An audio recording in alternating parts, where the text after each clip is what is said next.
Les troupes russes continuent de frapper des cibles militaires sur le territoire ukrainien.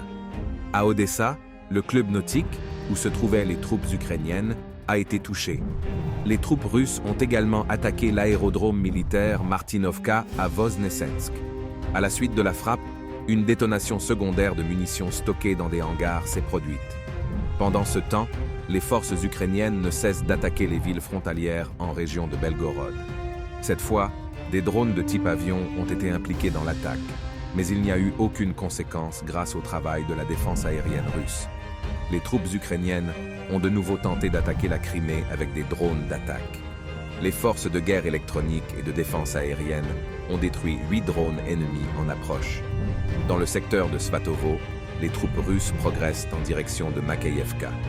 Malgré le transfert de réserve, les troupes ukrainiennes ne parviennent pas à prendre l'initiative. Dans le secteur d'Orekov, les forces ukrainiennes, après une préparation d'artillerie, ont lancé une attaque près de Verbovo. La plupart des tentatives furent repoussées et la position occupée par l'ennemi fut détruite par l'artillerie russe. Les forces ukrainiennes ont attaqué l'aérodrome militaire de Berdiansk avec notamment des missiles balistiques américains. À la suite de l'attaque, un dépôt de munitions a été touché et plusieurs hélicoptères ont été endommagés. En région de Kherson, les forces ukrainiennes intensifient leur débarquement sur les îles et la rive est du Dnipro. Sur l'île d'Aleshkinsky, l'artillerie russe a arrêté plusieurs groupes ennemis qui tentaient d'avancer en direction d'Aleshki.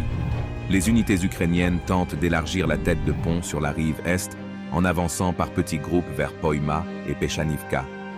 Cette nuit, des combats ont lieu près de ces villes. Les troupes russes font tout le nécessaire pour mettre fin à la menace émergente.